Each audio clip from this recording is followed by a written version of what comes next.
If you have your Bibles, turn with me to the Gospel of John, chapter 9.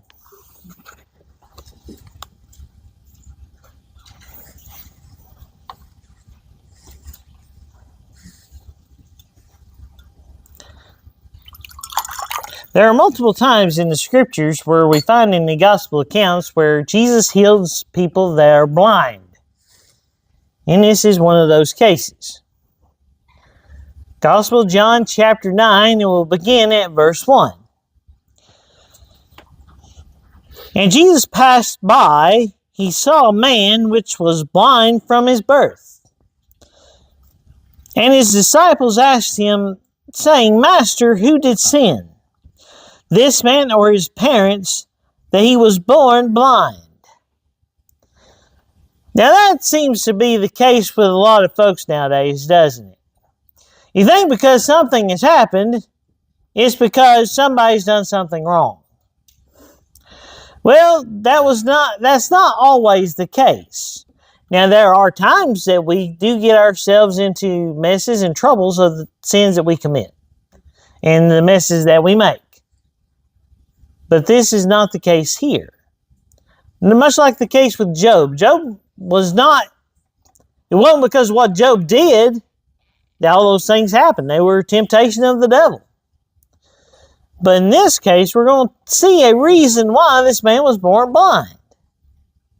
There was a purpose in it. Now, so let me also say, not everything that happens in your life has a purpose like this. But this one did. Let's read on. Jesus answered, Neither hath this man sinned, nor his parents, but that the works of God should be manifest in him. I must work the works of him that sent me while it is day. The night cometh when no man can work. As long as I am in the world, I am the light of the world. Would you agree with the statement where Jesus is his light? Well, in this case, his physical presence is there. And wherever he is, the things that he teaches is going to be sound doctrine. The things that he does are going to be sound practice. Everything he does is correct. As a matter of fact, we're going to find something here that's very important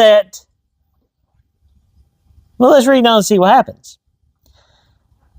And when he had thus spoken, he spat on the ground and made a clay of the spittle and anointed the eyes of the blind man with clay. So get this picture in your mind, guys. Jesus has just spit on the ground and made a clay out of the dirt and spittle.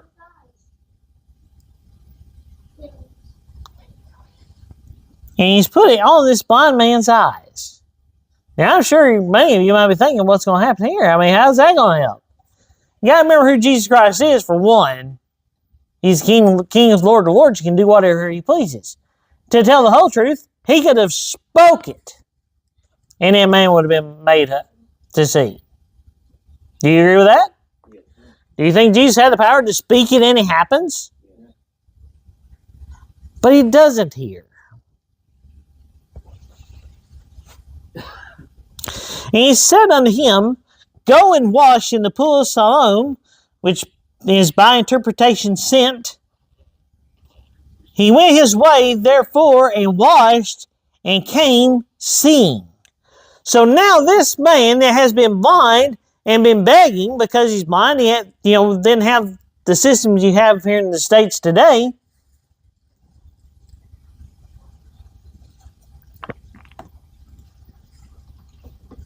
And you have this man,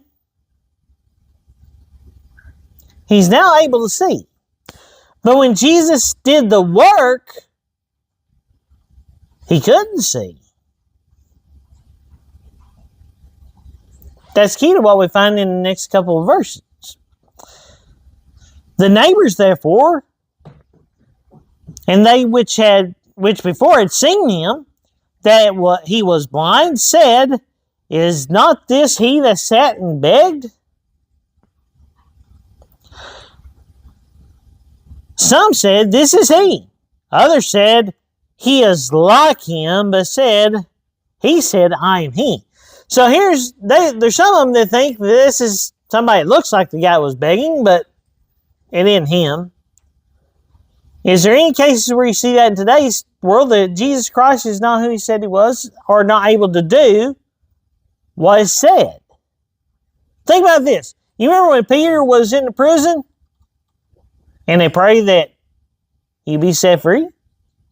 And they didn't believe he'd been set free. They didn't believe, some of them did not believe that this was the same guy that was blind before is now able to see. Because it doesn't happen very often, does it? And if you could do it today, I'd say probably somebody like Ronnie Millsap would be somebody that you would try to get to be able to see, right? Or Fanny Crosby wrote all those hymns. But this is a special case. This is Jesus Christ able to do what only he can do.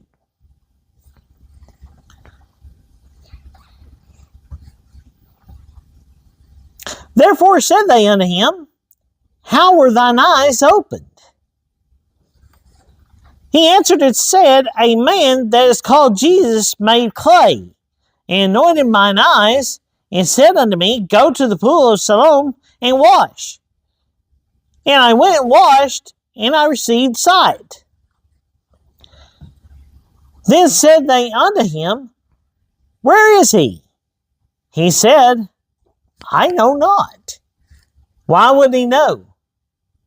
Because he still hasn't seen Jesus at all. That's right. He doesn't have all the answers yet. But he's looking for them. What about you? Have you ever went searching for answers? You didn't have all the answers. You didn't have all the information. But you went looking for it. Now let's read on. They brought to the Pharisees him that aforetime was blind. And it was the Sabbath day when Jesus made the clay and opened his eyes. Let me tell y'all something. It is a good thing to do good things whenever you have opportunity. Now, let me clarify some other things. Being good things is not necessarily fishing. Recreation is not what this is referring to at all. This is not a family reunion. This is Jesus Christ doing what he is supposed to do because he is one that loves the people and loves the cause. He's the one that wrote the law, the rules of it anyway.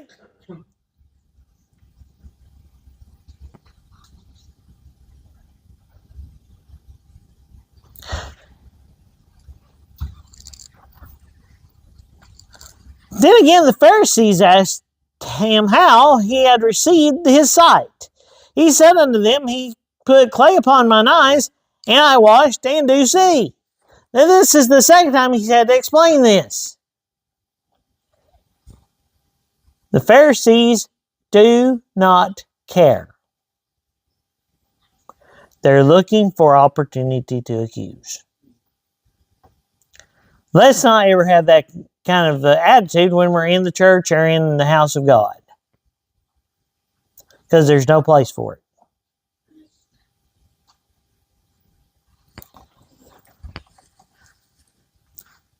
They said, therefore said some of the Pharisees, this man is not of God, because he keepeth not the Sabbath day. Others said, how can a man that is a sinner do such miracles? And there was a division among them. You can imagine, right? Think about it. This man has healed someone on a Sabbath day. They say he's a sinner. Well, Jesus Christ was not a sinner. He was incapable of sinning. But he had the sinful flesh, or something that looked like sinful flesh. He looked like a man. How can a man do that? Well, the thing of it is, he is 100% man, 100% God. Amen. He's the only one that could do it. And even when the apostles would heal somebody, it's through the work of Jesus Christ himself anyway. Amen.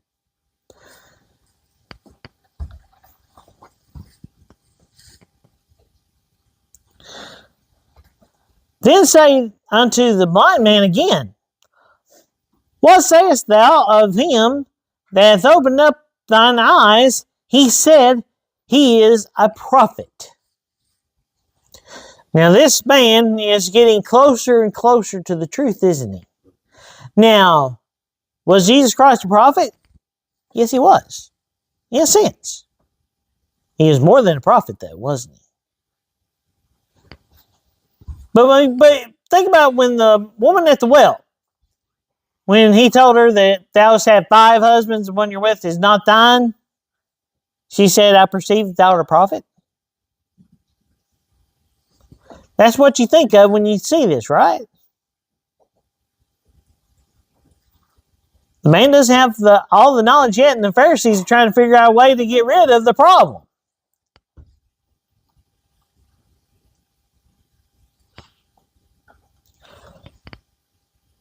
But the Jews did not believe concerning him that he had been blind and received his sight, until they called the parents of him that had received his sight. And they asked him, saying, is this your son, who you say was born blind? How then doth he now see? So now they don't believe the guy, even though they've seen this guy that has been blind. He's now able to see. They've asked him twice. And now they're going to ask his parents, is this your kid? Is this the one that was born blind? His parents answered them and said, we know that this is our son, and that he was born blind. But by what means he now seeth, we know not. Or who hath opened his eyes, we know not. He is of age, ask him. He shall speak for himself. So, the parents have asked him, yeah, he's our son. He was born blind. But we don't know. Ask him. He's of age. Why do you think that? See, that this man was an adult. This man that was blind was an adult. Full-grown man. Go ask him why. Go ask him what happened. Now, the other thing is, first, you've already asked him twice. And he's already told them twice. Or told the neighbors and told the Pharisees what's happened.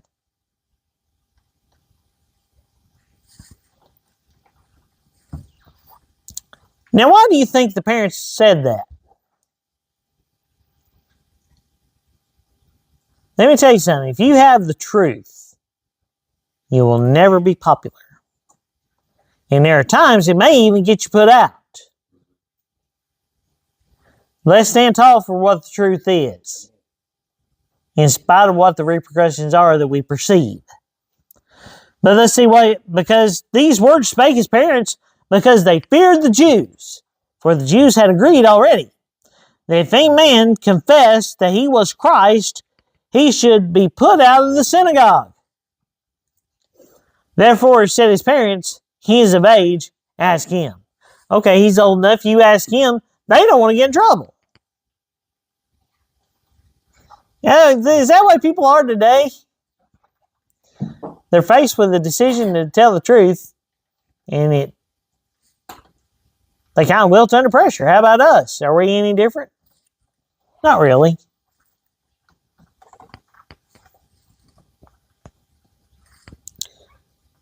Then again called they the man that was blind, and said unto him, give God the praise. We know that this man is a sinner.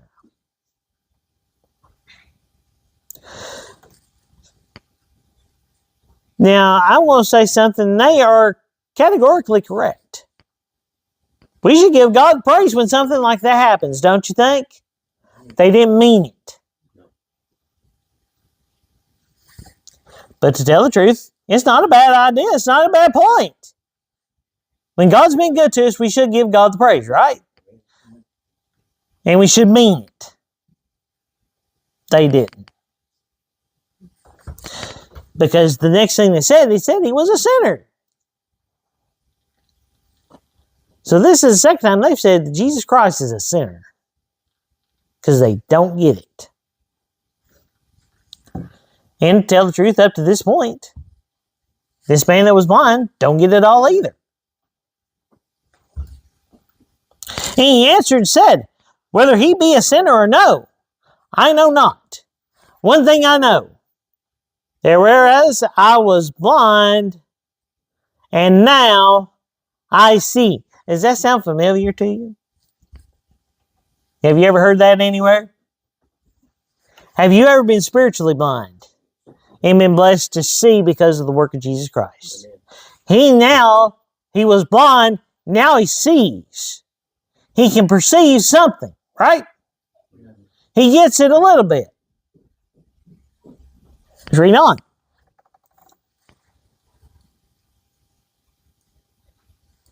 Then said they unto him again, what did he to thee? How opened he thine eyes? He answered them, I have told you already, and ye did not hear. Wherefore would ye hear it again? Will ye also be his disciples? They reviled him and said, thou art his disciple, but we are Moses' disciples. He said, I've already told you. If I tell you again, are you going to be one of his? One of his disciples? And they said, no, you are. What is a disciple? He's a diligent follower and learner of his master. And they say that Moses is their master. If they really read the law of Moses, they can find Jesus Christ there very often. All the prophecies of the law of Moses pointed right to Jesus Christ. They didn't get it. By the way, they didn't want to get it because they weren't his sheep. That's right. Many of them were not his sheep to start with. And to be even further, even Nicodemus was one that would come by night for fear of the rest of the Jews. And the parents of this blind man, they are afraid of the Jews, of the Pharisees. Let me tell you something. God is not giving us a spirit of fear. Amen. But He's giving us a spirit of a sound mind.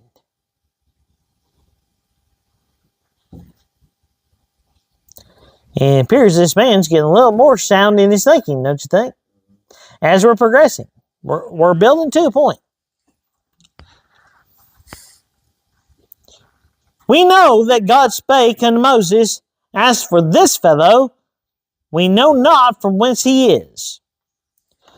The man answered and said unto them, why herein is a marvelous thing, that ye know not from whence he is, and yet he hath opened mine eyes. Now we know that God heareth not sinners. But if any man be a worshipper of God, and doeth his will, him he heareth. That is absolutely a true statement that this man has now made again. If people are doing what God says do, the Lord hears them. And of course the Lord hears Jesus Christ because He always did the right thing. But do you think God hears us when we cry to Him? He's getting more and more knowledge, and more things are starting to make sense to this man. He's growing. Step by step.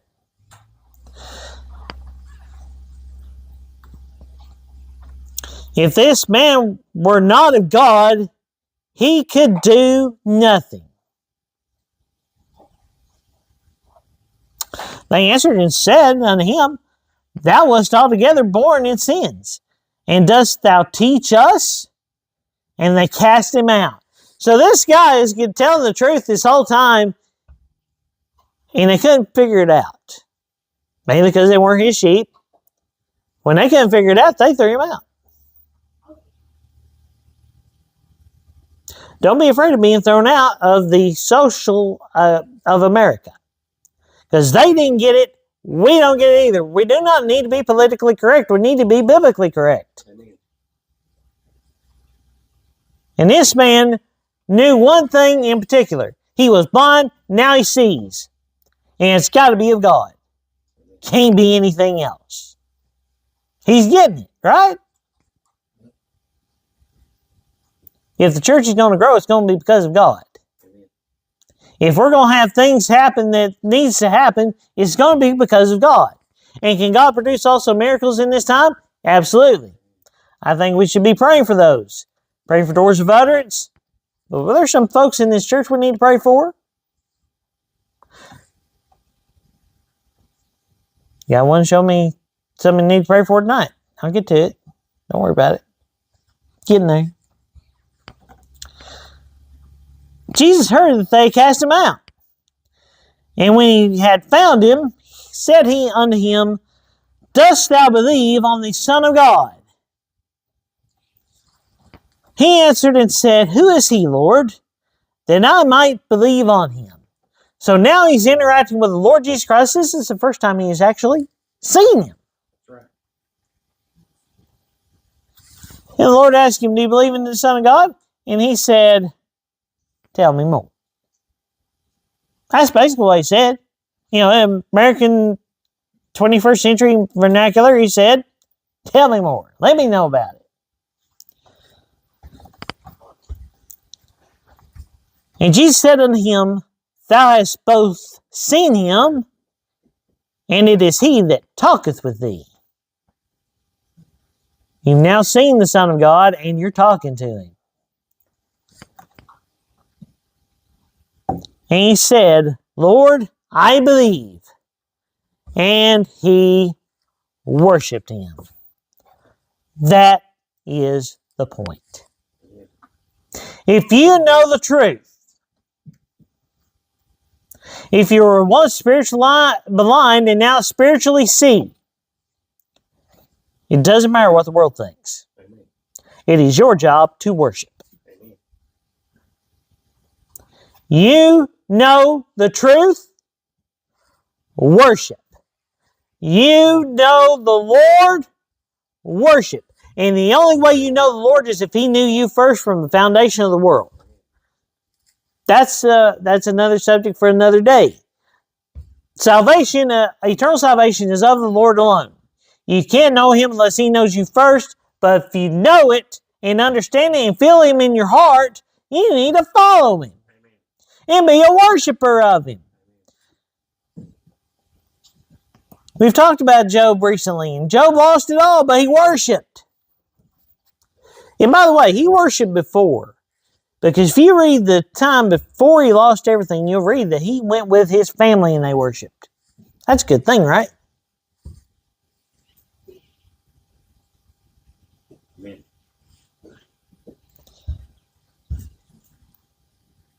He gets it now, and he worshiped. If we get it, do we worship? We should. But sometimes we might wind up like the family of him. They got worried. They got fearful. And be like the neighbors that saw it. They didn't understand it all. But you know, in your mind and your heart, that's the evidence that you have that you're one of his.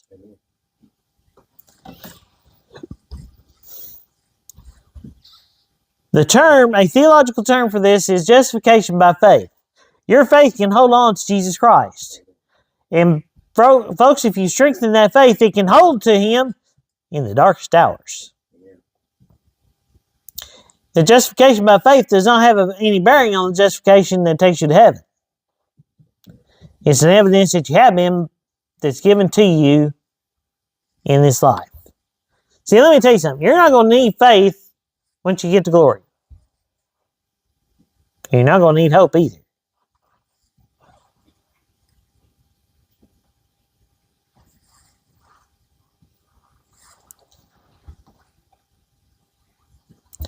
Verse 39. And Jesus said, for judgment I am come into this world, that they which see not might see, and they which see might be made blind.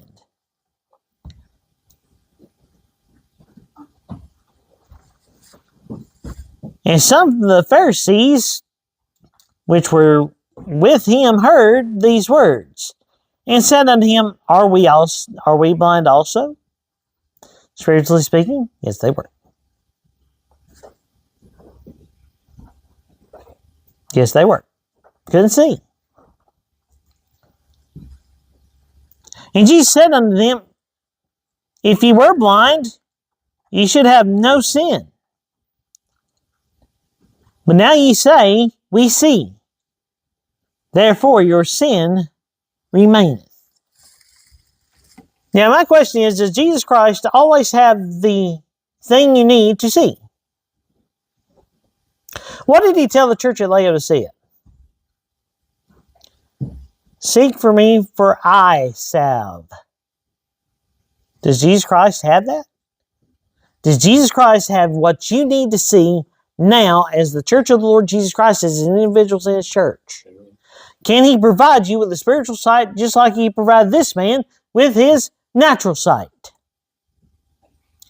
This man, he went from physically blind and spiritually blind to now being able to see both. Can the Lord bless us to see him as he is the right way? I believe so. Can the Lord do that? Yes.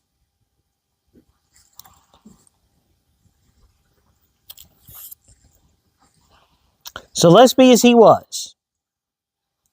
He said, Lord, I believe, and worshiped.